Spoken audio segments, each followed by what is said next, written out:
বাবারে কিছু না। ও আমার যুবক বাবারা, আমার মুরব্বী বাবারা, ফেরো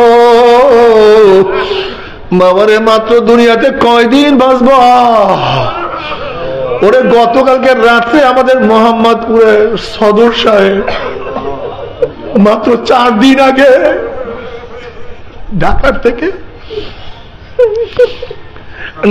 থেকে মাহফিলে আসার সময়, সিরাজগঞ্জ যখন মাহফিলে আসার সময় দুপুরে একই সাথে খানা খাইছে, আমার পাশেই খানা খাইছে মাত্র 4 দিন আগে।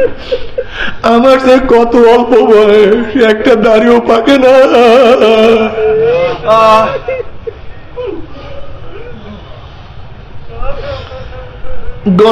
গতকালকে রাতে স্টাক করিয়া দুনিয়াতে বিদায় হয়ে গেছে বাবারে।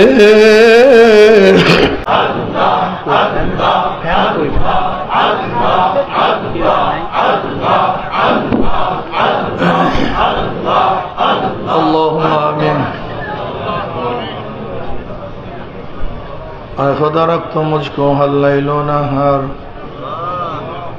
इश्क में अपने मुझे बेसब्र बेताब हम बेकरार।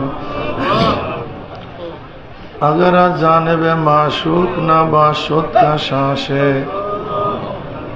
तोले आशिक बेचारा नरसद बाजाए।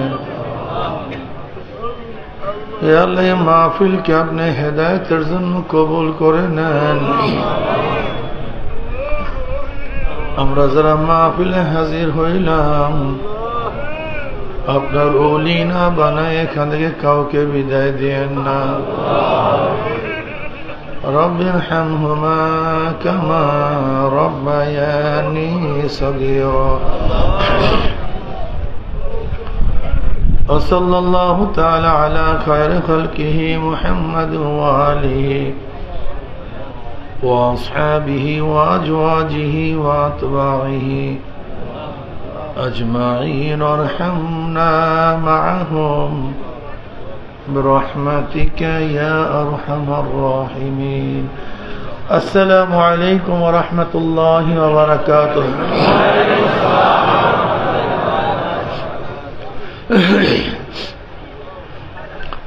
আমরা যে যেখানে আছি সবাই মাহফিলে চলে আসি, দোকান ঘাট যে যেখানে আছি সবাই বসে পড়ি। আস্তে আস্তে আস্তে আস্তে বসার চেষ্টা করি। হ্যাঁ, ব্যাস বসার চেষ্টা করি। আলহামদুলিল্লাহ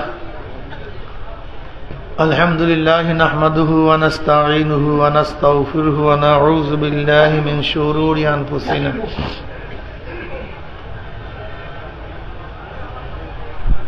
من يهد الله فلا مضل له ومن يضلله فلا هادي له ونشهد أن لا إله إلا الله وحده لا شريك له ونشهد أن محمدا عبده ورسوله. أما بعد، فأعوذ بالله من الشيطان الرجيم. بسم الله الرحمن الرحيم. يا أيها الذين آمنوا صلوا عليه وسلموا تسليما. اللهم صل على سيدنا وحبيبنا مولانا محمد صلى الله عليه وعلى آله وأصحابه وبارك وسلم. সবাই দুরূদ শরীফ।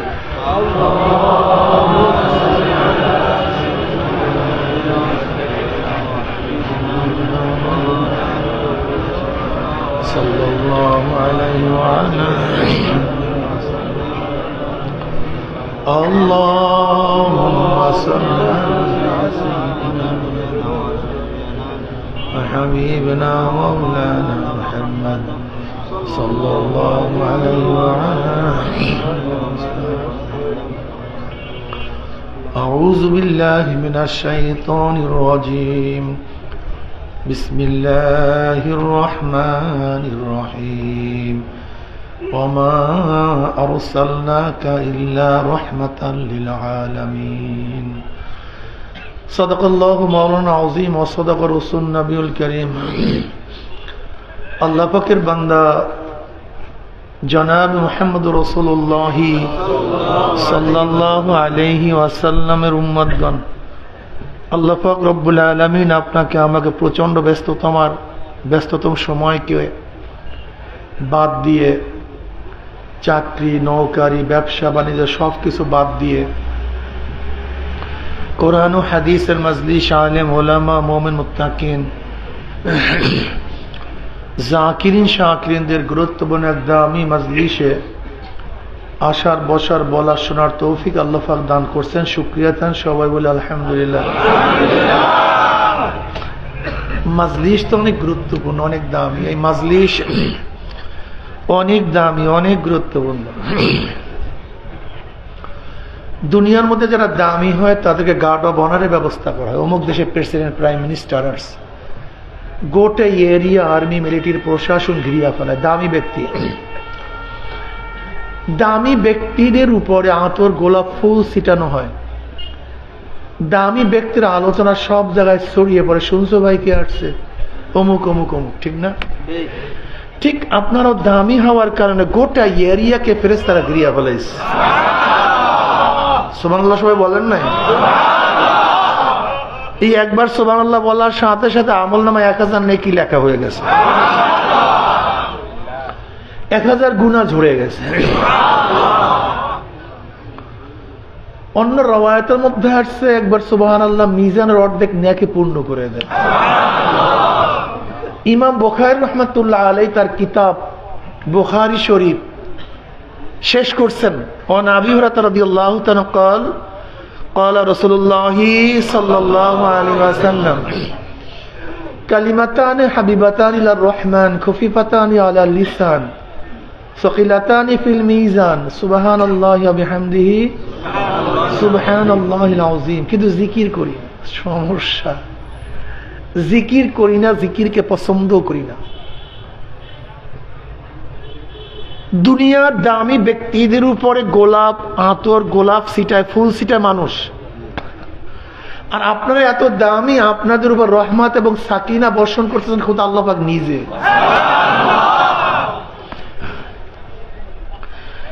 দুনিয়ার দামি ব্যক্তিদের আলোচনা মানুষ করে, আপনারা এত দামি যে আপনাদের আলোচনা খোদা আল্লাহ পাক নিজেই শুরু করেছেন। وعن أبي هريرة رضي الله تعالى عنه وعن أبي سعيد الخدري رضي الله تعالى عنه أنهما شهد على رسول الله صلى الله عليه وسلم أنه قال لا يقعد قوم يذكرون الله تعالى إلا حفتهم الملائكة وغشيتهم الرحمة ونزلت عليهم السكينة وذكرهم الله في من عنده رواه مسلم। এই মজলিস অনেক গুরুত্বপূর্ণ, অনেক দামি। আমি সবসময় জিকিরের মজলিসকে ধোলাই কারখানা বলি।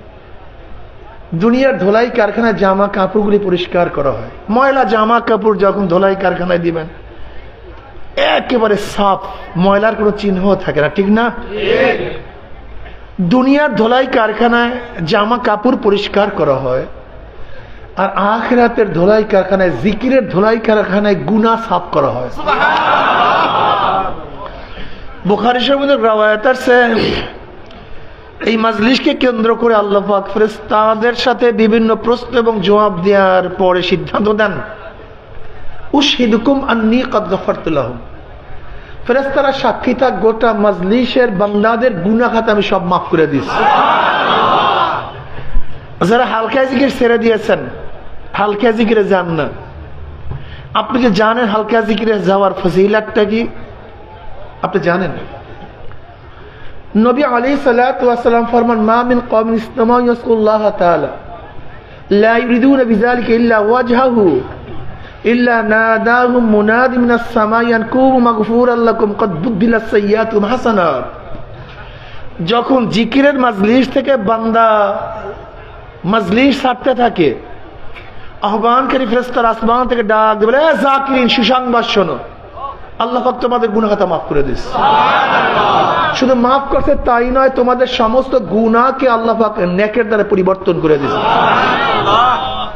জানেন হালকা জিকিরের দামটা কি? লাইয়াব আসানুল্লাহ ওয়ামান ইয়াউমাল কিয়ামা ফি উজুহিন নূর আলা মানাবির লুলু ইয়াকবুতুহুমুন নাস লাইসু বিআনবিয়া ওয়ালা শুহাদা قال العربي هل هم لنا نعرفهم قال رسول الله صلى الله عليه وسلم هم المتحابون في الله من قبائل شتى وبلاد شتى يستمعون على ذكر الله يذكرونه। কিয়ামতের ময়দানে আল্লাহ পাক একদল সম্প্রদায়কে উঠাবেন, এক জামাত উঠাবেন, এক কাফেলাকে উঠাবেন, যাদের চেহারা নূরে আলোকিত হয়ে যাবে। আস্তে কয় সুবহানাল্লাহ। ফি উজুহিম নূর, চেহারা নূরে ঝলমল ঝলমল করতে থাকবে, মনে হয় যেন পূর্ণিমার চন্দ্র উদিত হয়েছে। আলা মানাবির লুলু জাবারজাত সামারাত সবুজ ইয়াকুত পাথরের দ্বারা নির্মিত এক সিংহাসনে অধিষ্ঠ থাকবেন। মনে হয় যেন গোটা দুনিয়ার রাজ অধিরাজ মসনদের মধ্যে বাদশাহী করতেছে। আলা মানাবির লুলু ইয়াকবুতুহুমুন নাস, যাদের মর্যাদা দেখিয়া কিয়ামতের ময়দানে মানুষ আফসোস করবে, ঈর্ষা করবে, এ ব্যক্তি এত দামি কেন, এত সম্মানিত কেন, চেহারা উজ্জ্বল, সিংহাসন অধিষ্ঠ।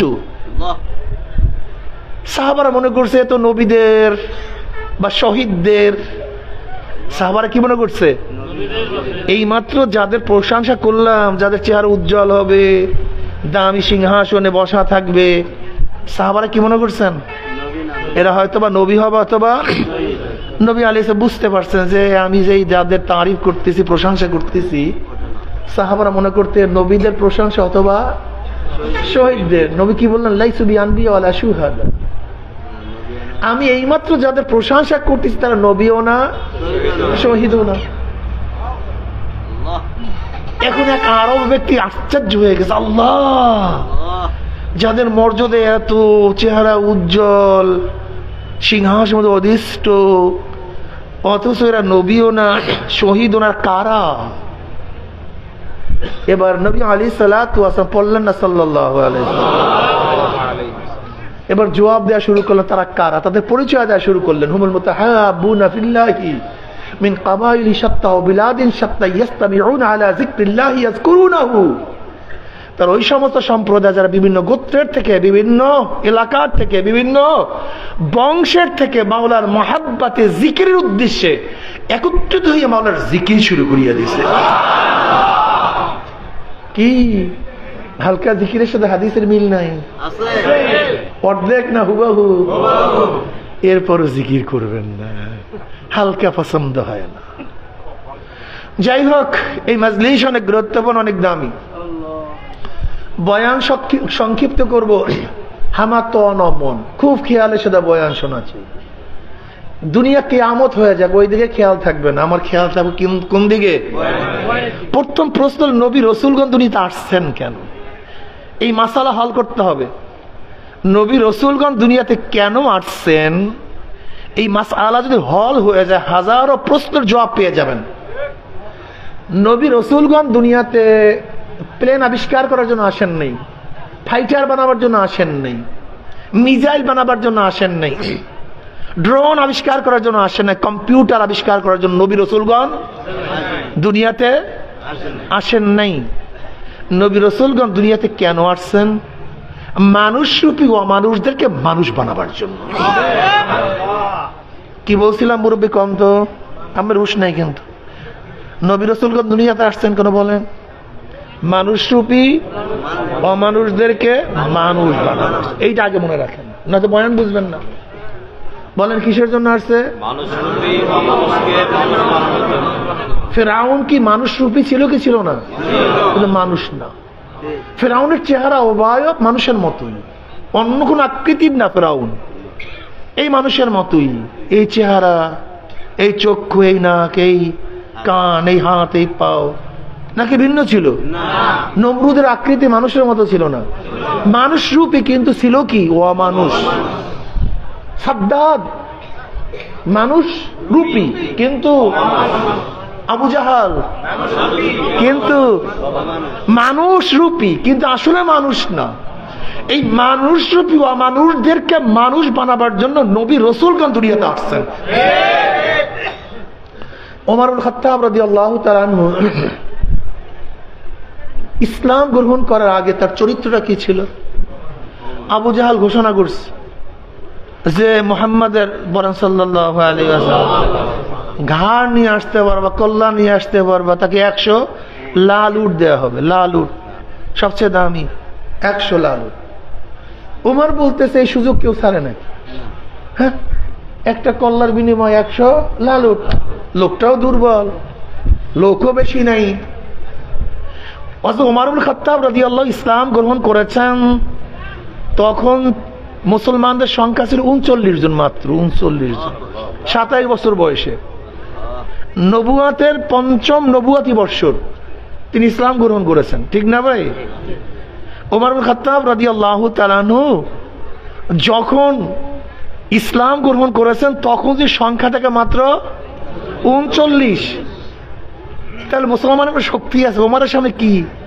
আর যারা ইসলাম গ্রহণ করছে তারা তো অনেকটা দুর্বল।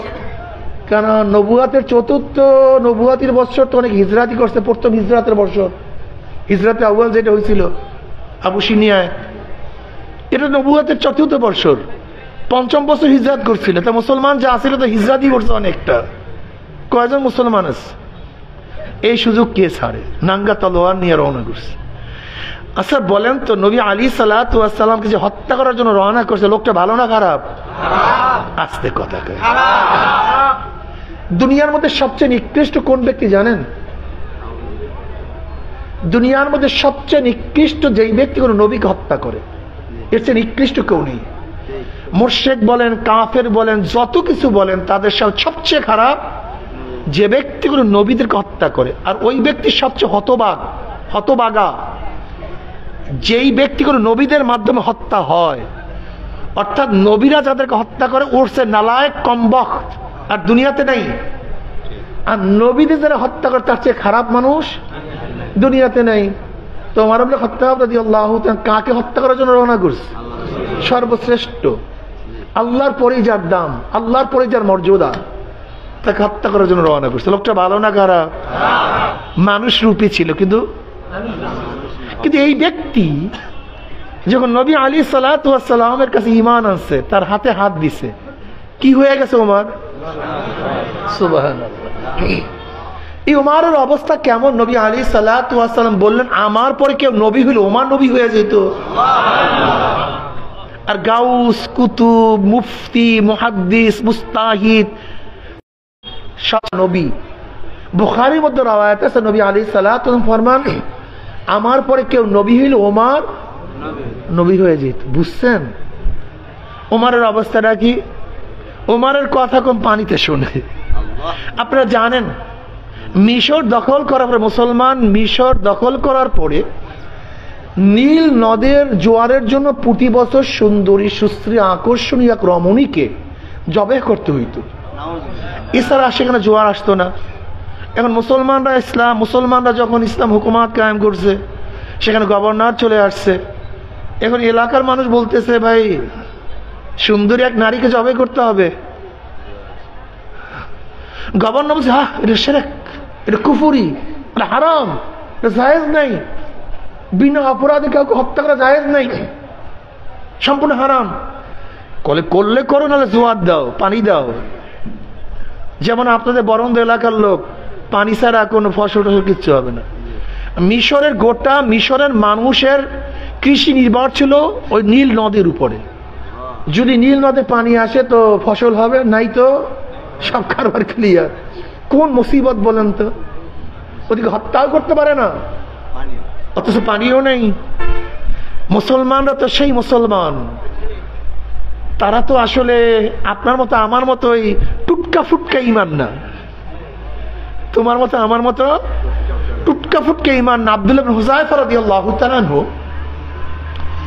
হেরাক্কালের জমানায়, তখন তিনি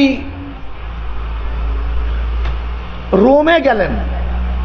হেরাক্কাল নবী আলাইহিস সালাতু ওয়াস সালামের সাহাবাদের অনেক প্রশংসা শুনছেন যে সাহাবারা ত্যাগী হন, লোভী হন না, ভয় পান না। তাদের এই গুড়, এই চরিত্র কে শুনছে? হেরাক্কাল। হেরাক্লিয়াস, তার নামের উপরে 11টা স্কাল আছে। এই হেরাক্কাল রোমের প্রেসিডেন্ট ছিলেন, রোমের বাদশাহ ছিলেন। আব্দুল্লাহ ইবনে হুযায়ফা রাদিয়াল্লাহু তাআলা ঘটনা ঢোকার আগেই হেরাক্কাল গভর্নরকে বলছে, যদি কোনো নবীর সাহাবী আমার এলাকায় আসে আমার কাছে নিয়ে আসবো, আমি একটু পরীক্ষা করব। আমি কি করব? মুসলমানরা শুনিয়ান তুমি, আমি মুসলমান আর এরা মুসলমান। বিশ্বাস করে আমি নিজেকে নিজে মুসলমান অনেক সময় পরিচয় দিতে আমার কাছে মিথ্যা মিথ্যা মনে হয় যে আসলে কি আমি মুসলমান কি মুসলমান না। নিজের কাছে মিথ্যা মিথ্যা মনে। বিশ্বাস করেন অনেক সময় ইমানের যখন তাহকিক পড়ি তখন আমার নিজের কাছে মনে হয় আসলে আমার ইমানের অবস্থাটা কি। আব্দুল্লাহ হুযায়ফা রাদিয়াল্লাহু তাআলা রোমে গেলেন। রোমের প্রেসিডেন্টের বাহিনী তাকে অ্যারেস্ট করে তার সাথীদের সহ হেরাক্কালের কাছে নিয়ে গেছে। আপনারা জানেন হেরাক্কালের সামনে ঢুকতে গেলে সবাই মাথা নত করে ঢুকতে হইত, কুর্নিশ করে ঢুকতে হইত। এছাড়া ঢোকার কোনো কায়দা ছিল না, কোনো কায়দা নেই। তার গেট এরকম ছিল, এই গেট এরকম ছিল যে সবাই মাথা নত করে অটোমেটিক ঢুকতে হয়। এই গেট বড় ছিল না তার জায়গায় ঢোকার সময়, গেটটাই ছোট ছিল যেন কুর্নিশ দিয়ে তারপর ঢুকতে হয়। আজীব। এখন তার কাছে নিয়ে যাবে। হেরাক্কাল তো মসনাদের মধ্যে সিংহাসনের মধ্যে অধিষ্ঠ। আব্দুল্লাহ হুযায়ফা রাদিয়াল্লাহু তাআলা সামনে বসা, ঢুকতে হবে। মুসলমান তো আল্লাহ ব্যতীত কারোর সামনে মাথা নত করে না। মুসলমান আল্লাহ ব্যতীত কারোর কাছে মাথা নত। ও বুঝতে পারছে, আব্দুল্লাহ হুযায়ফা রাদিয়াল্লাহু বুঝতে পারছে ওর কারবারটা কি। আর ঢুকবে কিভাবে? ঢুকবে তো উনি অবনত এক নব আবিষ্কার করছে। তিনি কি করলেন? আগে পাও ঢুকাইয়া দিচ্ছে, এরকম পাও ঢুকাইয়া তারপর মাথা পিছনে গিয়ে ঢুকছে। হেরাক্কালের ভাই তারা গেছে অস্ত্র নিয়ে, এত বড় সাহস। তৎকালীন সময় দুইটা পরাশক্তি ছিল, রোম পারস্য। বর্তমানে যেরকম রাশিয়া এবং আমেরিকা, তৎকালীন সময় গোটা দুনিয়ার মধ্যে দুইটা পরাশক্তি ছিল। কি কি? রাশিয়া, রোম পারস্য, এই দুইটা ছিল। আর ভাই আমেরিকা তো আবিষ্কার হয়েছে মাত্র সেই দিন, কথা ঠিক না? আমেরিকা আবিষ্কার হয়েছে মাত্র সেই দিন। আমেরিকা আবিষ্কার তো সেই দিন হয়েছে। অস্ট্রেলিয়া, ওয়েস্ট ইন্ডিজ, এ তো কলম্বাস, ভাস্কর দা গাভার, এই কলম্বাস ভাস্কর দা গাভার উভয় পর্তুগিজ। ওরা একসাথেই নাম ছিল ভারত বিজয় করার জন্য পানি পথে, কিন্তু ভাস্কর দা গাভার সে আসলে চলে আসছে ভারতের দিকে, আর কলম্বাস সে ভুলে চলে গেছে আমেরিকার দিকে। ওয়েস্ট ইন্ডিজ, আমেরিকা নামে কোন দুনিয়া আছে কেউ জানতো না।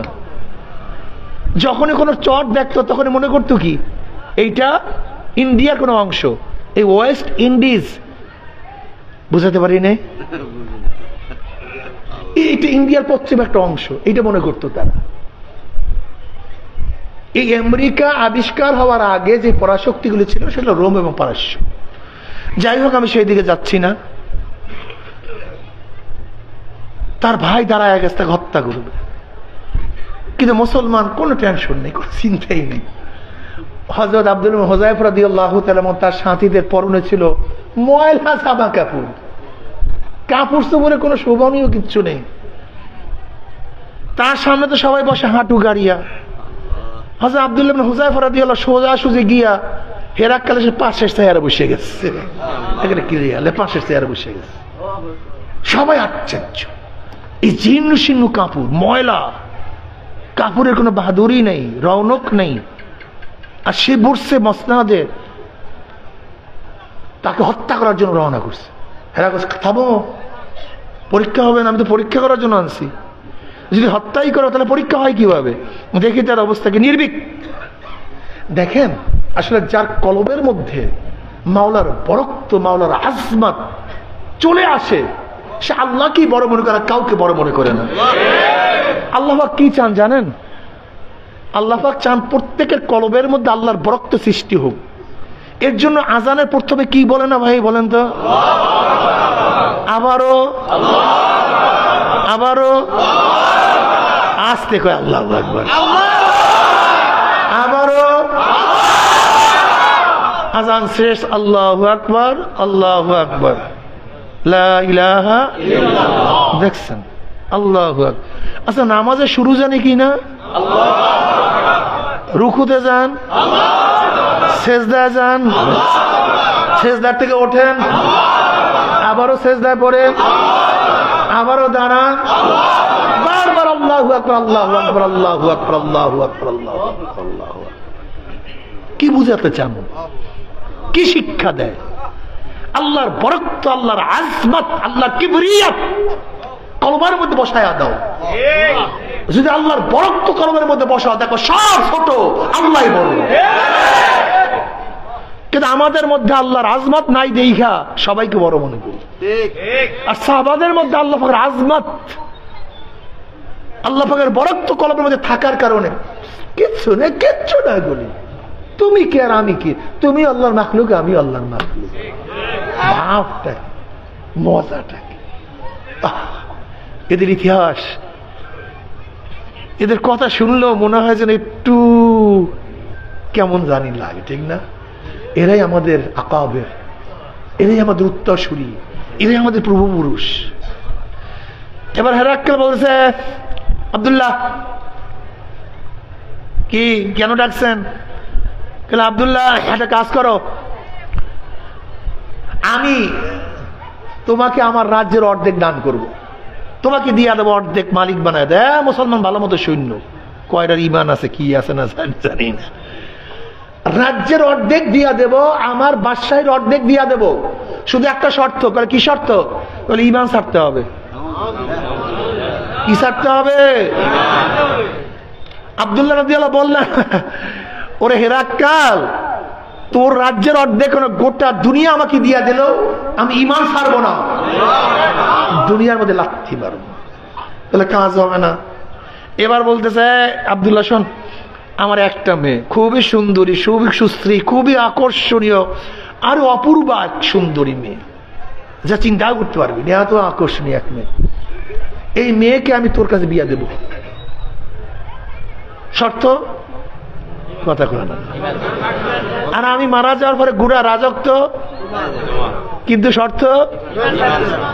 আব্দুল্লাহ রাদিয়াল্লাহু বললেন, গোটা দুনিয়া তো দূরের কথা, গোটা দুনিয়ার মেয়ে সুন্দরীদেরকেও যদি তোর আমার কাছে নিয়ে আসো, সমস্ত মেয়েদের সুন্দরী রমণীদের লাথি মারবো, থুক মারবো, কিন্তু ঈমান ছাড়তে পারবো না।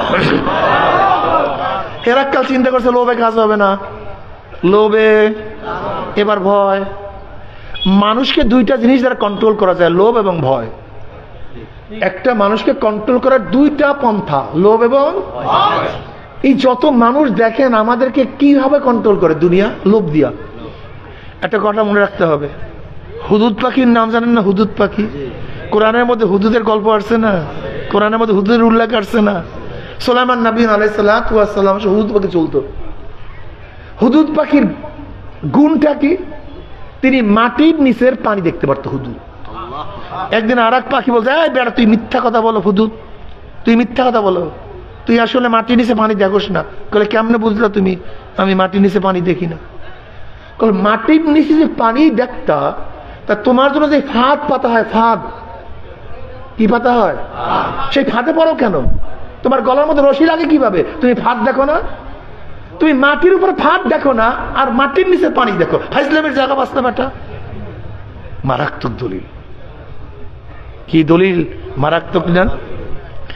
এবার হুদুদের বয়ানটা শুনতে হবে, জবাবটা কিয়ামত পর্যন্ত মনে রাখবেন প্রত্যেকে। এই হুদুদের জবাবটা কিয়ামত পর্যন্ত মনে রাখবেন, ভুলবেন না কোনোদিন, এটা মনে রাখবেন। হুদুদের জবাবটা কি? এটা আল্লাহ পাকের নিজাম, এটা সব আল্লাহ পাকের ইচ্ছা। তবে শোনো, আমি মাটির নিচের পানি দেখি কিন্তু ফাঁদ দেখি না। কেন? কখন দেখি না? ওই পুঁটি মাছের লোভ যখন আমার মধ্যে চলে আসে তখন আমাকে অন্ধ করে দেয়। যখন পুঁটি মাছের লোভ আমার মধ্যে থাকে না তখন আমি মাটির নিচের পানি দেখি, কিন্তু যখন পুঁটি মাছের লোভ আমার মধ্যে চলে আসে তখন আমার উপরের ফাঁদও দেখি। লোভ মানুষকে অন্ধ করে দেয়। কথা বলে লোভ মানুষকে মনে থাকবে তো। এই ক্ষমতার লোভ, অর্থের লোভ, টাকার লোভ, জমির লোভ, সুন্দরী মেয়েদের লোভ, ইজ্জাতের লোভ, এই লোভ মানুষকে অন্ধ করে দেয়। তখন হালাল হারাম তমিজ করতে পারে না। হুজুরের নিজের জীবনের খবর নাই, ওই পুঁটি মাছ দেখার সাথে সাথে জীবন শেষ হয়ে যায় লোভে। এই আমাদেরও যত জীবন শেষ হয়, এই যে মারামারি চলতেছে, এই যে বিএনপির বর্তমানে মারামারি চলতেছে কিসের কারণে বলেন তো? হ্যাঁ, শুধু খাবো, আমি খাবো, আমি খাবো, চাঁদা আমার, ভাগ আমার। তোর ক্ষমতায় যেতে পারবো না, তুই সভাপতি হতে পারবি না, তুই এমপি হতে পারবি না, তুই মিনিস্টার হতে পারবি না, তুই চেয়ারম্যান হতে পারবি না। কি কথা বুঝাতে হবে? শুধু ক্ষমতা লোভ, শুধু লোভ। এই লোভ মানুষকে দুনিয়া থেকে বিদায় দিয়ে দেয়, শেষ করে দেয়, ধ্বংস করে দেয়। এই লোভ যদি না থাকে তখন আপনি সবকিছু দেখবেন। এই আবু জাহাল, সে ঈমান আনতে পারে নাই কেন? আল্লাহ পাক নিজে ইয়ারিফুনাহু কামা ইয়ারিফুনা আবনাহুম। নবী আপনাকে চিনে সমস্ত বেঈমানরা। এই আবু জাহাল, উতবা, সাহেব আপনাকে চিনে যেইভাবে তার সন্তানকে তারা চিনে যে আপনি হক রাসূল, আল্লাহ প্রদত্ত নবী। ওরা জানার পরেও কেন গ্রহণ করতে পারে নাই? ক্ষমতার লোভ, মারাত্মক। আপনি ভাবছেন কি আওয়ামী লীগ, বিএনপি, জাতীয় পার্টি, জাসদ, বাসদ এরা কি জানে না যে আমরা খারাপ পথে আছি? কি কথা বলে না কেন? প্রত্যেকে জানে। আমার দল চুরি করে, ডাকাতি করে, বদমাশি করে, অন্যায় করে, অবিচার করে। আমরা হাজারো মানুষকে গাঁজা পান করাই, ফেন্সিডিল খাওয়াই, মদ পান করাই, হাজারো মানুষকে তাল দিয়া ডাকাতি করাই, চুরি করাই, খুন করাই। আমার কর্মীদের 10, 12, 15টা, 25টা, 30টা কেস থাকে, ওরা জানে না? হ্যাঁ, আরে কত মাসুম বাচ্চা, কত ভালো ভালো সন্তানগুলি, মায়া লাগে, কষ্ট লাগে। কত আমাদের দেশে ক্রিম ক্রিম ক্রিম ক্রিম স্বর্ণতুল্য অনেক হাজারো সন্তানেরা ওদের দলে গিয়ে ধ্বংস হয়ে গেছে। বুয়েটের আবরারকে কারা হত্যা করছে? এই বুয়েটের আবরার হত্যা করছে তার ছাত্র ভাইরা, সব বুয়েটের ছাত্র। আপনি জানেন বুয়েটে ভর্তি হতে গেলে কি ব্রেনের প্রয়োজন, কি মেধার প্রয়োজন, কত যোগ্যতার প্রয়োজন।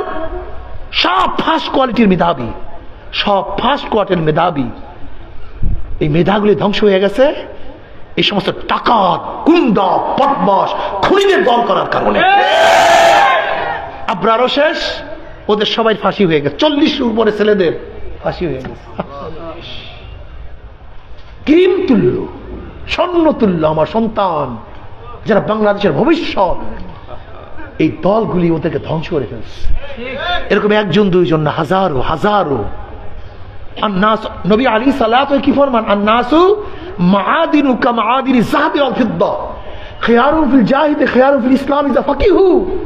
মুসলিমের মধ্যে রওয়ায়াত আসছে, নবী আলাইহিস সালাতু ফরমান আন্নাসু মাআদিনু কামাআদিনি যাহাবি ওয়াল ফিদ্দা। মানুষগুলি, এই যে মানুষগুলি দেখেন না, এই সমস্ত মানুষগুলি স্বর্ণ এবং রূপার খনির ন্যায় খনি। সব স্বর্ণের খনি, সব রূপার খনি, সব খনি। কিসের খনি? এরা খনির চেয়ে অনেক দামি। খেয়ারুম ফিল জাহিল খেয়ারুম ফিল ইসলাম। যারা জাহিলি যুগে উত্তম, ইসলামের যুগেও তারাই ইজা ফাকিহু, যখন তারা দিন শিক্ষা গ্রহণ করে। আহারে, সব স্বর্ণ তুল্য। বিশ্বাস করেন, আপনারা ভাববেন না রিক্সাওয়ালার পোলা, খবরদার।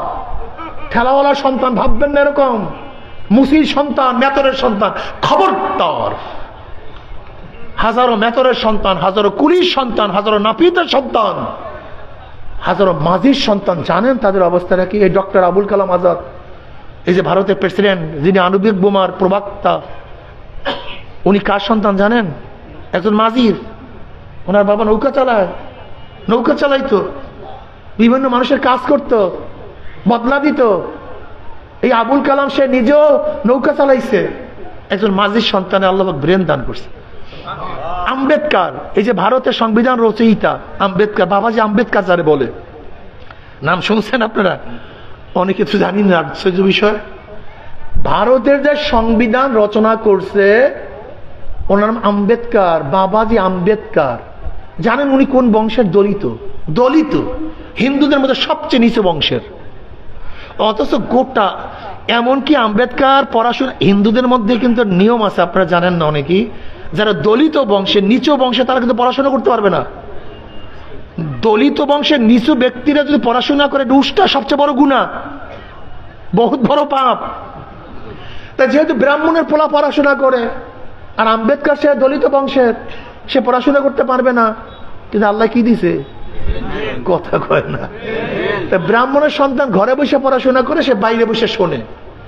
ব্রাহ্মণের ছেলের মুখস্থ হয় না, কিন্তু তার তো সব মুখস্থ হয়ে যায়। এবার মোটামুটি ওই ধোয়া ময়া করে পবিত্র করে উঠাইস সে। আমি এই ঘটনা বলার উদ্দেশ্য না, আমার উদ্দেশ্য হলো সে দলিত বংশের নিচু বংশে, কিন্তু আল্লাহ কি দান করছে। আপনি কি জানেন শাফি রহমতুল্লাহ আলাইহির অবস্থা কি? শাফি রহমতুল্লাহ অনেক গরিবের সন্তান ছিলেন, অনেক গরিবের। এমনকি ইমাম মালিক রহমতুল্লাহ আলাইহি তাকে যখন ইরাকে পাঠাবেন ইলম শিক্ষার জন্য, ইরাকে আমার মতো টাকা তার কাছে ছিল না। ইমাম মালিক রহমতুল্লাহ আলাইহি টাকা দিয়া, তারপর ভাড়া দিয়া পাঠাইছে, তিনি আমাদের ইমাম হয়ে গেছে। আপনি কি জানেন ইমাম ইউসুফ রহমতুল্লাহ আলাইহি কোন বংশের? তার বাবা মা কি করতো? ইমাম ইউসুফ রহমতুল্লাহ আলাইহি, যার কাছে ইমাম শাফি রহমতুল্লাহ আলাইহি ইমাম মালিক রহমতুল্লাহ পড়ার জন্য পাঠাইছেন। ইমাম মালিক রহমতুল্লাহ আলাইহি ফিকহ শিক্ষার জন্য ইরাকে ইমাম শাফিকে পাঠিয়েছেন কার কাছে? ইমাম ইউসুফ রহমতুল্লাহ আলাইহির কাছে। এই ইউসুফ রহমতুল্লাহ আলাইহি তখন ছিলেন না, ইন্তেকাল করছেন। ইমাম মুহাম্মদ রহমতুল্লাহ শাগির্দ হয়েছেন কে? ইমাম শাফি রহমতুল্লাহ আলাইহি। ইমাম শাফি রহমতুল্লাহ আলাইহি আমাদের ইমাম মুহাম্মদ রহমতুল্লাহ আলাইহির ছাত্র। এই ইমাম ইউসুফ রহমতুল্লাহ আলাইহি তিনি একজন ধুফির সন্তান ছিলেন। ধুফি, তার বাবা মা ধুফাগিরি করত, কিন্তু আল্লাহ পাক কি দান করছেন। কাজে কাউকে ছোট মনে করবেন না। বিশ্বাস করেন, এই ধুফার ছেলে, ঋষির ছেলে, কামারের ছেলে, রিক্সাওয়ালার ছেলে, এদের ছোট মনে করবেন না। আল্লাহ পাক এদেরকে অনেক মেধা দান করছে, কিন্তু আমরা মেধাকে কাজে লাগাতে পারি না। সমস্যা এদেরকে কি করি? গাঁজা খাওয়াই দিই, এদেরকে ফেন্সিডিলের মধ্যে ঢুকাইয়া দিই, এদেরকে মদের মধ্যে ঢুকাইয়া দিই। আর আমি মনে করি কোন কাউকে হত্যা করার চেয়েও যদি কেউ কাউর মধ্যে নেশা ধরাই দিতে পারে, এর চেয়ে খারাপ আর কিছু নেই। কেউ যদি কাউকে হত্যা করে বা শেষ, কিন্তু নেশা ধরাই দেয়, ও শেষ, ওর বাবা শেষ, ওর মা শেষ, ওর স্ত্রী শেষ, ওর সন্তান শেষ, সমাজ শেষ, দেশ শেষ। দেখছেন বর্তমান স্বরাষ্ট্র উপদেষ্টা কি বলছে? ভারত ফেন্সিডিল বানায়, নিজেরা খায় না, সব বাংলাদেশে পাঠায়। কারণটা কি? আপনি কি দেখছেন এই 16 বছর নেশার অবস্থাটা কি? কারণটা কি? যে জাতির মধ্যে নেশা ঢোকে, সেই জাতি আর কোনোদিন উন্নতি করতে পারবে না। পরিকল্পিত ভাবে আমাদেরকে ধ্বংস করার চক্রান্ত চলতেছে, আপনারা জানেন না। আপনাদেরকে কি দিছে? একটা রাস্তা দিছে, একটা পোল দিছে, 500 টাকা দিছে, কিন্তু আপনাদের সবকিছু ধ্বংস করছে, আপনাদের জানা নাই। মেধা শূন্য করে ফেলেছে বাংলাদেশ, সব ধ্বংস করে ফেলেছে বাংলাদেশকে। আল্লাহ আমাদের সবাইকে মাফ করে দেন। মানুষগুলি সবচেয়ে দামি। আর নাসু মাআদিনু কা মাআদিনিজ যাহবি ওয়াল ফিদ্দা। কিসের স্বর্ণ আর ফর্ণ দিয়ে? স্বর্ণ দিয়ে কি হবে? মানুষ না থাকলে স্বর্ণের কি দাম, রূপার কি দাম, হিরোকির কি দাম? মানুষ আসে সবকিছু দামি, মানুষ নাই কিছুর দাম নাই। আপনারা সবচেয়ে দামি, সবচেয়ে দামি। এই দামি মানুষগুলির জন্য আল্লাহ পাক সেই দামি জায়গা বানায় রাখছে, জান্নাত, মারাত্মক দামি জায়গা জান্নাত। এবার হেরাক্কাল কি বললেন? যে আব্দুল্লাহকে জেলের মধ্যে আবদ্ধ করো, খবরদার খানা দিবা না, খানা দিবা না। ডাক্তার তুমি বলবা যখন না খানা দিলে মারা যাবে, সেই খবর আমার কাছে দিবা। এবার কোন খানা দেব সেটা আমি সিলেক্ট করব, খবরদার এর আগে না। আব্দুল্লাহ রাদিয়াল্লাহু তাআলা তার সঙ্গবঙ্গ সবাইকে জেলখানা আবদ্ধ করছে, আটকে রাখছে।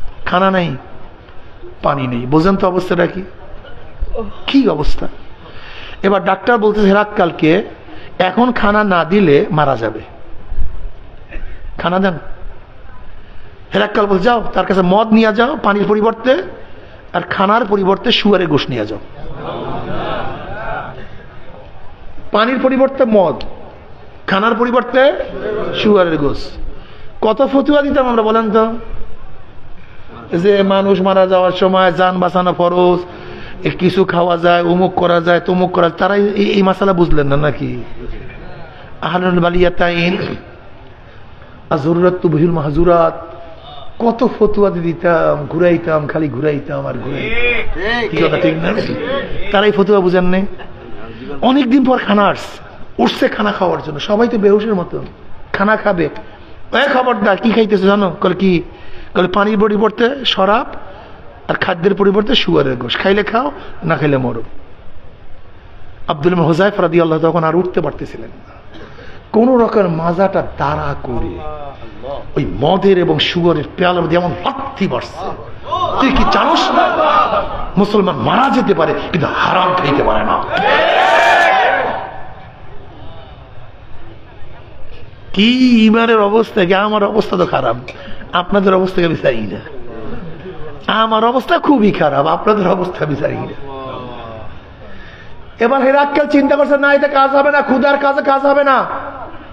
করোর মধ্যে তৈল জ্বালাও, টকবক টকবক তৈল করতেছে, ফুটতেছে তৈল। আব্দুল হুযায়ফা রাদিয়াল্লাহু সামনে তার এক সাথীকে তৈলের মধ্যে ভিজাইয়া দিস, ডাইরেক্ট ভুনা। এবার হেরাক্কেল আব্দুল্লাহ রাদিয়াল্লাহু বলতেছে, যদি ঈমান ছাড়ো ছাড়ো, নয়তো তোমাকে। আব্দুল হুযায়ফা রাদিয়াল্লাহু চোখের থেকে পানি ছেড়ে দিয়েছেন, করুর উঠাইছেন। এই হেরাক্কেল বলছে, নামাও নামাও নামাও নামাও, নিশ্চয়ই ভয় পাইস, এবার মনে ঈমান ছাড়বে, নামাইস। বলে কি নামাইলেন কেন? তুমি যে কাঁদতেছো, মনে হয় নিশ্চয়ই ভয় পাইছো, এখন ঈমান ছাড়বা। খালি বোকা, আমি তো ভয়ে কাঁদি না। বলে কাঁদো কেন? বলে আজকে আমি একা আল্লাহর পথে শহীদ হইতে আছি।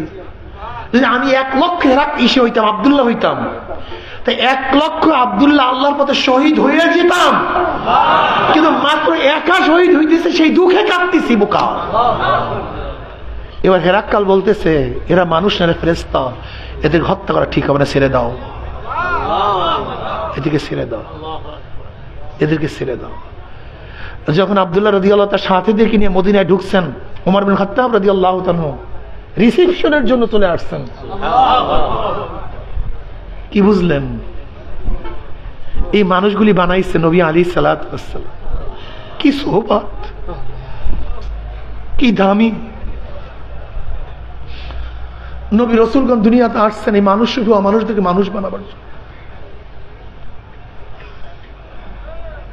আজকেও সেই দিনের দাওয়াতে হাজারো মানুষ হইতেছে। এই মাজলিসেও অনেক মানুষ আছে যারা একসময় নামাজ পড়তো না, এখন আর নামাজ ছাড়া থাকতে পারে না। এই মাজলিসে অনেক মানুষ আছে একসময় নেশা করতো, এখন আর নেশার কাছেও যায় না। এই মাজলিসে অনেক মানুষ আছে একসময় চুরি করতো, এখন আর চুরি করে না। আমি অনেক সময় বলি, ভাই তোমরা রাজনীতি করে দেশকে কন্ট্রোল করবা, তুমি কি মানুষকে তৈয়ার করছো? তুমি তো মানুষ তৈয়ার করতে পারো নাই, তুমি রাজনীতি করে কিভাবে কন্ট্রোল করবে? নবী আলাইহিস সালাতু ওয়াস সালাম 13 বছর মক্কায় কিছু মানুষ বানাইছে, কিছু মানুষ তৈয়ার করছে। সেই মানুষগুলির মাধ্যমে গোটা দুনিয়াকে তৈয়ার করছে। চন্মনইওয়ালারা কিছু মানুষ তৈয়ার করতে চায়।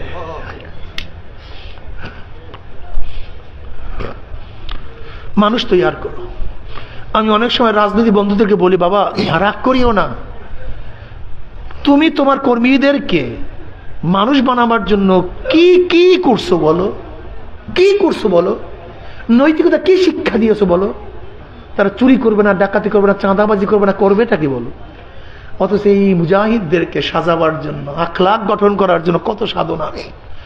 এই জিকির করো, নামাজ পড়ো, রোজা রাখো, মাওলা কিনিয়া বসো, আল্লাহকে ভয় করো, চোখের পানি ঝরাও, কলবটাকে মাওলার দিকে ফিরাইয়া রাখো।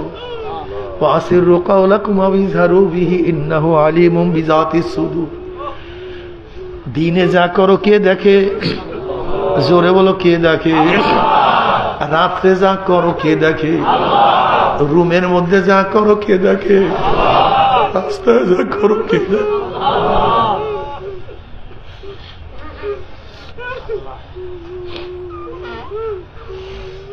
হে মুসলমান বাবারা, এ আমার পর্দার মা বোনেরা কি নিয়ে রওনা করছো, কোথায় রওনা করছো, কি নিয়ে রওনা করছো? খবরদার, হিসাব নিকাশ না মিলাইয়া কেউ মাওলার কবরে যাইও না। বাবারে কোনো টেনশন ছিল না, যদি দুনিয়ায় শেষ হয়ে যাইত, যদি দুনিয়ায় শেষ হয়ে যেত কোনো টেনশন নাই। নামাজ পড়লেও কোনো টেনশন নাই, নামাজ না পড়লেও কোনো টেনশন ছিল না, রোজা রাখলেও কোনো টেনশন নাই, রোজা না রাখলেও কোনো চিন্তা ছিল না।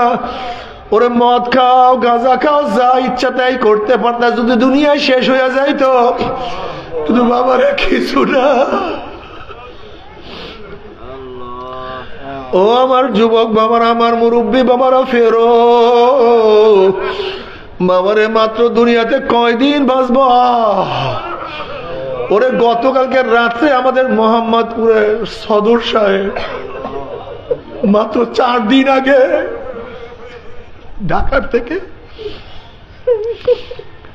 ঢাকার থেকে মাহফিলে আসার সময়, সিরাজগঞ্জ যখন মাহফিলে আসার সময় দুপুরে একই সাথে খানা খাইছে, আমার পাশেই খানা খাইছে মাত্র 4 দিন আগে। আমার সে কত অল্প বয়স, একটা দাড়িও পাকে না।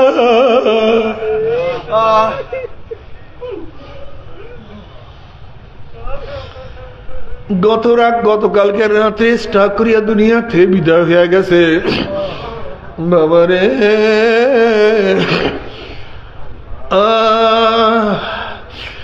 যদি দুনিয়া শেষ হয়ে যায় তো এই দুনিয়ায় পড়তাম, দুনিয়ায় শেষ। তোমাদেরকে হাত পা ধরতাম না, তোমাদেরকে এরকম বারবার ডাকতাম না রে বাবা, যা মনে চাই তাই করতা। কিন্তু বাবারে, দুনিয়া তো শেষ না, আখিরাতের জিন্দেগি শুরু হবে, আর কোনোদিন শেষ হবে না। শুরু কোনোদিন শেষ না। উমর ইবনে খাত্তাব রাদিয়াল্লাহু ফরমান, হাসিবু ক্বাবলা আন তুহাসাবু, তোমার কাছে হিসাব নেওয়ার আগে তুমি তোমাকে হিসাব নাও। ওরে চোখের কাছে প্রশ্ন করে, চক্ষু তুই কি ন্যাক করছো, কি গুনাহ করছো? ওরে জবান, তুই কি ন্যাক করছো, কি গুনাহ করছো? ওরে কান, কত গুনাহ কত ন্যাক? ওরে হাত, কত মদের পেয়ালা ধরছো, কত গাঁজার কলকে স্পর্শ করছো, কত সুদ, কত ঘুষ গ্রহণ করছো, কত চুরি, কত ডাকাতি করছো। ওরে হাত, কত জুলুম করছো, কত খুন করছো। ওরে হাত, অন্যায় কত মহিলার গায়ে হাত লাগাইছো। ওরে পাও, তুই কি নেকের দিকে বেশি হাসছো না গুনার দিকে বেশি হাসছো? ওরে মন, গুনাহ যা করছো তওবা করতে পারছো কি পারো নাই? আবার তওবা যা করছো আমার মাওলা মাফ করছে কি করে নাই? খবরদার, খবরদার, হিসাব নিকাশ না মিলাইয়া কেউ মাওলার কবরে যাইও না। আল্লাহ, আল্লাহ রে। ও আমার জ্ঞানী বাবারা, কেন খেয়াল করো না? আজকে দুনিয়ার পরীক্ষায় একবার ফেল করলে বারবার পরীক্ষা দিয়া পাস করার আশা করা যায়। আজকে দুনিয়ার ব্যবসায় একবার লস খেলে বারবার ব্যবসা করিয়া লাভ করার আশা করা যায়। আজকে দুনিয়ার মামলায় ম্যাজিস্ট্রেট করে হারলে জজ করে আপিল করিয়া, জজ করে হারলে হাইকোর্টে আপিল করিয়া, হাইকোর্টে হারলে সুপ্রিম কোর্টে আপিল করিয়া জেতার আশা করা যায়। কিন্তু খোদা না খাস্তা, খোদা না খাস্তা, খোদা না খাস্তা, মৌতের মামলায়, কবরের মামলায়, কিয়ামতের মামলায়, ওই মিজান পুসরাতের মামলায় যে একবার স্লিপ কাটিয়া যায়, আর তো দ্বিতীয়বার আপিল করা যাবে না। মৌতের সাহস একবার, কবরে যাওয়ার সাহস একবার, আল্লাহ মাফ করিয়া দাও। এ বাবাকে কেন খেয়াল করো না? ঘরের মালিকের সাথে যদি পরিচয় থাকে, যত রাত্রি ঘরের মধ্যে ঢুকো কোনো টেনশন নাই। যেরকম তুমি শ্বশুর বাড়িতে রাত্র 3টা গিয়া নক করো, যখন শ্বশুর ডাক দিবে কে, তুমি যখন বলবা আব্বু আমি আপনার জামাই, অমনি শ্বশুর লাভ দিয়ে উঠবে, এ ওঠো সবাই, বাতি ধরাও, জামাই আসছে, এত রাত্রে কেন আসছে, কোন বিপদে পড়ছে, জলদি খানার ব্যবস্থা করো। জলদি বিছানার ব্যবস্থা করো, যেহেতু ঘরের মালিকের সাথে পরিচয় আছে, যত রাত্রি ঢুকো না কোনো টেনশন নাই, কোনো চিন্তা নাই। কিন্তু ঘরের মালিকের সাথে পরিচয় না থাকে, গভীর রাতে নক করার সাথে সাথে উঠে বলবে এই চোর আসছে, ডাকাত আসছে, ধরো মারো বন্ধ। যেহেতু ঘরের মালিকের সাথে পরিচয় নাই, ঠিক তদ্রুপ কবরের মালিকের সাথে যাদের পরিচয় আছে, কবরে যাওয়ার সাথে সাথে মালিক বলবে আমার বন্ধু আছে, আমার দোস্ত আসছে, আমার ওলি আসছে। ওয়াফরুশুল ফরাশা মিনাল জান্নাহ ওয়ালবিসু মিনাল জান্নাহ। এ ফেরেশতা আমার বান্দা বান্দির গায়ের মধ্যে জান্নাতের পোশাক লাগাইয়া দে, জান্নাতের বিছানা বিছাইয়া দে, জান্নাতের নাজ নেয়ামতের দ্বারা গোটা কবরটাকে ভরিয়া দে। আর যদি কবরের মালিকের সাথে পরিচয় না থাকে, আল্লাহ পাক বলবে আমার দুশ্মন আসছে, আমার শত্রু আসছে, এ কবরে মাটি চাপ দে। অমনি কবরের দুই পাশের মাটি এত জোরে চাপ মারবে, চাপের শুনে এক পাথরের মাটি আর এক পাথরে লাগাইয়া ফেরেশতারা কবরের মধ্যে আগুন ধরাইয়া দে। অমনি গোটা কবরটা আগুনে ভরিয়া যাবে। সাপ জ্বালাইয়া দাও, আল্লাহ মাফ করিয়া দাও।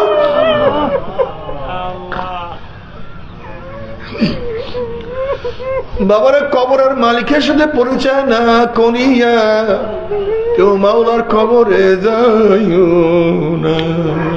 মালিকের সাথে পরিচয় করো। ও মালিক, মালিক রে, যদি মালিকের সাথে পরিচয় করিয়া কিয়ামতের ময়দান উঠো, আমার মালিক তোমাকে আমাকে নিজের কাছে আরো সে নিচে জায়গা দিয়া দিবে। যদি মালিকের সাথে পরিচয় করিয়া কিয়ামতের ময়দান, আমার নবী আলাইহিস সালাতু ওয়াস সালাম নিজের হাতে হাউজে কাউসারে পানি পান করায়া দিবেন। বুখারীর মধ্যে রওয়ায়াত আছে মান শারাবাল্লাহ মিয়াজমা ওয়াদা, যেই ব্যক্তি এক পেয়ালা হাউজে কাউসারের পানি পান করবে 50,000 বছরের মধ্যে আর কোনদিন পানির পিপাসা লাগবে না। ওই হাউজে কাউসারের পানি দুধের চেয়েও সাদা, মেশকির চেয়েও ঘেরান, মধুর চেয়েও কোটি কোটি গুণ সুস্বাদু। আল্লাহ তোমার হাবিবের হাতে এক পেয়ালা হাউজে কাউসারের পানির ব্যবস্থা করিও। যদি আল্লাহর সাথে পরিচয় করিয়া কিয়ামতের ময়দানে উঠতেই পারো, আমল নামার ডাইন হাতে পড়িয়া যাবে। فأما من أوتي كتابه بيمينه فيقول هاؤم اقرءوا كتابيه فهو في عيشة راضية في جنة عالية قطوفها دانية কুলু ওয়াশরাবু হানিয়াম বিমা আসলাফতুম ফিল আইয়ামিল খালিয়া। নেকের পাল্লা ওজন হইয়া যাবে, গুনার পাল্লা হালকা হইয়া যাবে। ওয়া ইন মিনকুম ইল্লা ওয়ারিদুহা কানা আলা রাব্বিকা হাতমান মাকদিয়া সুম্মা নুনাজ্জিল লাযিনা তাকাও ওয়া নাযারু যালিমিনা ফিহা জিসিয়া। 30,000 বছরের পৌঁছার পারি দিয়ে আমার মাওলার জান্নাতে চলিয়া যাবা। মাওলার দিদার নসিব হইয়া যাবে। কি যে মজা! আল্লাহ পাক জান্নাতীরা প্রশ্ন, জান্নাতীরা আমি তোমাদের সাথে যে ওয়াদা করছি সেই ওয়াদাকে পালন করছি নাকি? জান্নাতের বলো মাওলা হে, তুমি যে ওয়াদা করছো তার চেয়ে কোটি কোটি গুণ বেশি নেয়ামত পেয়ে গেছি, কিন্তু একটা ওয়াদা এখনো পালন করো নাই। অমনি আমার মাওলা ডাক দিও, ফেরেশতারে আমি ওয়াদা করছিলাম জান্নাতের মধ্যে জান্নাতীদের সাথে সাক্ষাৎ করব, দেখা করব, কিন্তু এখন আমি তাদের সাথে সাক্ষাৎ করি নাই। এ ফেরেশতারা নূরের পর্দা সরাইয়া দে। যখন 70,000 নূরের পর্দা সরাইয়া দেওয়া হবে, প্রত্যেকটা জান্নাতি ভিড়াভিড়ি ধাক্কা ধাক্কি ব্যতীত প্রত্যেকের জায়গার থেকে আমার মাওলাকে দেখিয়া বলাইবে। নবী আলাইহিস সালাতু ওয়াস সালাম ফরমান সাতারাউনা রাব্বাকুম কামা তারাউনাল কমারা লাইলাতাল বদরে। যেরকম পূর্ণিমার চন্দ্র আকাশে উদিত হইলে বিড়াবিড়ি ধাক্কা ধাক্কি বেজে প্রত্যেকের জায়গার থেকে পূর্ণিমার চন্দ্র দেখতে পারে, আমার মাওলা যখন নূরের পর্দার মধ্য থেকে বের হয়ে আসবে, আমার মাওলাকে জান্নাতীরা সবাই দেখিয়া ফেলাইবে। আমার মাওলাকে দেখার সাথে সাথে সমস্ত জান্নাতীরা সিজদায় পড়িয়া যাবে। এক রওয়ায়াতের মধ্যে আছে এক সিজদায় 40,000, অন্য রওয়ায়াতের মধ্যে আছে 70,000 বছর আমার মাওলার দিদারে কাটিয়া যাবে। কি যে মজা, কি যে শান্তি। আল্লাহ আল্লাহ তোমাকে এক নজর দেখার তৌফিক দিয়া দাও। আল্লাহ তোমাকে এক নজর দেখার তৌফিক দিয়া দাও। নবী আলাইহিস সালাতু ওয়াস সালাম ফরমান, মান আহাব্বা লিকা আল্লাহ আহাব্বাল্লাহু লিকাহু ওয়া মান কারিহা লিকা আল্লাহ কারিহাল্লাহু লিকাহু। যারা আমার মাওলার সাথে সাক্ষাৎ করাকে পছন্দ করে, আমার মাওলা তাদের সাথে সাক্ষাৎ দেওয়ার জন্য অপেক্ষায় আছে। আর যারা আমার মাওলার সাথে সাক্ষাৎ করতে চায় না, ওই কপাল পোড়ার সাথে আমার মাওলা সাক্ষাৎ দিবে না। আল্লাহ তোমাকে একটা নজর দেখার তৌফিক দিয়া দিও। জীবন বা না দেখিয়া কত সামনে দাঁড়াইছি, না দেখিয়া তোমার সামনে কত নত হইয়া রুকু করছি, না দেখিয়া তোমার কুদরতি পার মধ্যে কত কপাল ঠেকাইছি।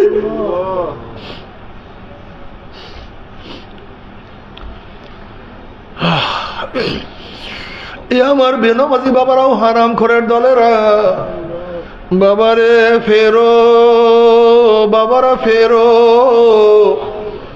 ও বাবা, ও আমার পর্দলে মা বোনের কি নিয়ে রওনা করছো, কোথায় রওনা করছো? কত নাফরমান বদমাশ বেঈমান দেখবে মুমিন মুত্তাকিনরা পুসরাত পাড়ি দিয়া মাওলার জান্নাতে চলিয়া যাইতে আছে। নাফরমানদের মনের মধ্যে আশা হবে আমরা পুসরাত পাড়ি দিতে পারবো যখন আমলবিহীন, নেকবিহীন, আমলবিহীন, ঈমানবিহীন আস্তে আস্তে হামা ঘুরি দিয়ে হাতপুর দিয়া পুষে উঠবে। অমনি কাটিয়া কাটিয়া পিছলাইয়া পিছলাইয়া ঘুম ঘুম ঘুম করে জাহান্নামে পড়িয়া যাও। আল্লাহ মাফ করিয়া দাও। জাহান্নামে পড়ার পরে 1 বছর, 2 বছর, 10 বছর, 30, 40 বছর না, 70 বছর পর্যন্ত, 70 বছর পর্যন্ত আগুনের নিচে যাইতেই থাকবে, আগুনের নিচে যাইতেই থাকবে। ডাইনে আগুন, বামে আগুন, উপরে আগুন, নিচে আগুন। আল্লাহ তুই আমাদের সবাইকে মাফ করিয়া দাও, আমাদের সবাইকে ক্ষমা করিয়া দাও। যখন না আমরা পানি পানি করে চিল্লাতে থাকবে, হাল আতাকা হাদিসুল গাশিয়া উজুহু ইয়াউমাইযিন খাশিয়া আমিলাতুন নাসিবা তাসলা নারান হামিয়া তুসকা মিন আইনিন আনিয়া। যখন পানি পানি করে চিল্লাতে থাকবে, চলন্ত আগুনের নহরের মধ্য থেকে ডাইরেক্ট আগুন খাওয়াইয়া দেওয়া হবে। আল্লাহ মাফ করিয়া দাও। তবে মুমিন মুসলমান বলতে সবাইরই মনে চায় গুনার থেকে ফিরিয়া নেক আমল করিয়া মাওলার জান্নাতে, কিন্তু সবাইরই যাইতে মনে চায়। গুনাহ নিয়ে মাওলার জাহান্নামে কাউরি কিন্তু যাইতে মনে চায় না। কিন্তু কেনই বা আমরা নেক আমল করতে পারি না, কেনই বা গুনার কাম ছাড়তে পারি না? এর মূল কারণ হলো আপনার এবং আমার পিছনে নফস এবং শয়তান লাগিয়া রয়েছে। এই নফস এবং শয়তান থেকে ফেরার জন্য যে কোনো একজন হক্কানি আল্লাহর ওলির হাতে হাত দিতে হবে রে বাবা। খবরদার, বর্তমান জমানায় পীর মুরিদের ভেজাল, ব্যবসা, দলাদলি, হিংসা, হাসাদে প্রদ হয়ে গেছে। সমস্ত আল্লাহর একমত, যেই পীরের 5 জন মুরিদের মধ্যে কমপক্ষে 3 জনকে দেখবা আলহামদুলিল্লাহ সুন্নাত মুআফিক আমল আকলাক মজবুত হয়ে যাইতে আছে, গুনার কাম ছাড়তে আছে, নেকের আমল ধরতে আছে, কলব নরম হইয়া চোখে পানি আসতে আছে। বৃক্ষতর নাম কি, ফলে পরিচয়। আমি চরমোনাই বুঝি না, চরমোনার দাওয়াত, প্রশংসা, প্রচার, প্রসার করার জন্য আসিনে রে বাবা। চরমোনাই যাওয়ার তোমার কোনো দরকার নাই, কোনো দরকার নাই, কোনো দরকার নাই।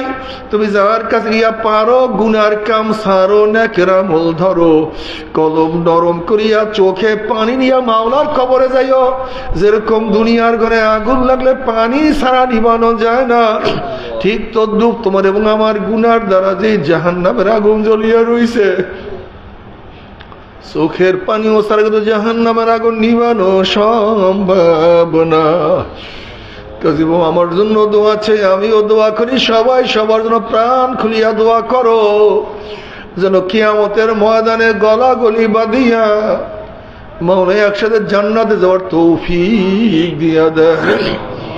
আল্লাহুম্মা আমিন, আল্লাহুম্মা আমিন।